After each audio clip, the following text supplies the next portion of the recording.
BRS के working सदर KTR ने 3 साला मासूम समद के अरकान ख़ानदान से मुलाकात करते हुए इन्हें पुरसा दिया और इनकी मदद की।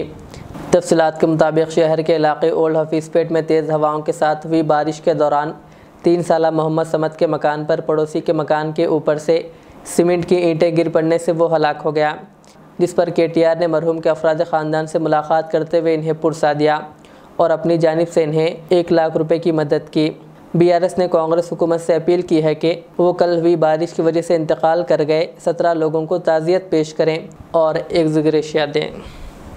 శ్రీలింగంపల్లి నియోజకవర్గం హఫీజ్పేట డివిజన్లో సాయినగర్ యూత్ కాలనీలో నిన్న ఏదైతే అకాల వర్షం అదేవిధంగా గాలి దుమారం వచ్చిందో ఆ ఘటనలో మరి ఇక్కడ ఇద్దరు దురదృష్టవశాత్తు ఒక 51 ఏళ్ల ఒక అడ్వకేట్ గారు అదేవిధంగా ఒక 3.5 సంవత్సరాల వయసు గల ఒక బాబు నిద్రపోతున్న బాబు ఇద్దరు కూడా దురదృష్టవశాత్తు మరణించడం జరిగింది। మరి ఆ గాలి దుమారం వల్ల ఒక దగ్గర పైన ఉన్న పారాపిట్ వాల్ ఏదైతే పైన కట్టిన కాంపౌండ్ వాల్ ఉందో అది విరిగి పడిపోవడం, ఇక్కడేమో పైనుంచి వచ్చి రాళ్లు వారు పడుకున్న ఇంట్లో వచ్చి డైరెక్ట్ గా పడడం, ఆ పడుకున్న బాబు మీద పడడం వల్ల ఇద్దరు కూడా మరణించడం జరిగింది। ఆ 2 కుటుంబాలను కూడా గౌరవ ఎమ్మెల్యే శ్రీలింగంపల్లి గాంధీ గారు, నేను అదేవిధంగా మా గౌరవ కార్పొరేటర్లు నాగేందర్ యాదవ్ గారు, శ్రీకాంత్ గారు, ఇంకా ఇతరులందరం కూడా కలిసి పరామర్శించడం జరిగింది। మరి గౌతమ్ గారు ఇంకా అందరితో కలిసి పరామర్శించడం జరిగింది। ఆ కుటుంబాలకు తక్షణ సాయం కింద మా పార్టీ తరఫున 1 లక్ష రూపాయలు వారికి సాయం కూడా చేయడం జరిగింది। రాష్ట్ర ప్రభుత్వాన్ని మేము చేసే డిమాండ్ ఏమంటే, మీరు ముఖ్యంగా వర్షాకాలం ప్రారంభం కాకముందే ఇలాంటి సంఘటనలు ఏవైతే జరుగుతూ ఉన్నాయో, నిన్న ఒక్క రోజు దాదాపు రాష్ట్ర వ్యాప్తంగా 14 మంది మరణించారు।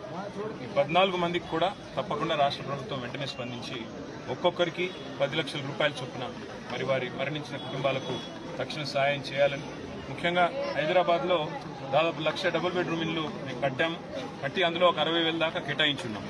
ఈరోజు ఇక్కడ ఏ కుటుంబాలు అయితే నిర్వాసితులైనారో వాళ్ళకు వెంటనే ఆ డబుల్ బెడ్రూమ్ ఇల్లు కూడా కేటాయించాలని చెప్పి వారు కోరుతా ఉన్నారు। ఎమ్మెల్యే గారు కూడా వెంటనే ఈ విషయంలో మరి జీహెచ్ఎంసీ కమిషనర్కి, జోనల్ కమిషనర్ కూడా కలుస్తారు। తప్పకుండా ఆ కుటుంబాలకు వెంటనే నైట్ షెల్టర్కో లేకపోతే, ఎందుకంటే ఇవన్నీ కూడా చూస్తే ఇప్పుడు మొత్తం 6-7 కుటుంబాలు ఇక్కడ నిర్వాసితులైనారు, వారందరినీ కూడా వెంటనే జీహెచ్ఎంసీ నైట్ షెల్టర్లకు తరలించాలి।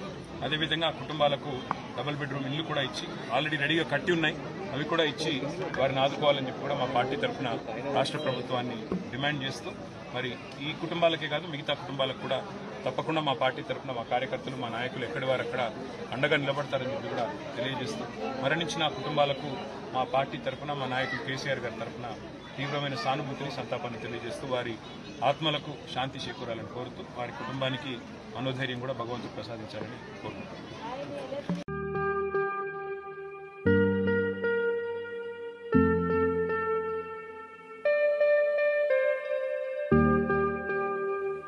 Siddique traders import and export, जहां सऊदी, दुबई, सिंगापुर, मलेशिया व दीगर ममालिक के मुख्तलिफ अक़साम के मलबूसात, बुर्क़े, अतर, अरबा चप्पल, तैबन का मजमुआ दस्तयाब है। मियारी और आला अक़साम की अशियाए ज़रूरिया, जैतून का तेल, ड्राई फ्रूट्स व दीगर इम्पोर्टेड सामान के लिए अभी चले आएँ। सिद्दीक ट्रेडर्स, मुस्तफ़ा नगर, फलकनुमा, हैदराबाद। हमसे रब्ता करें 9951385112।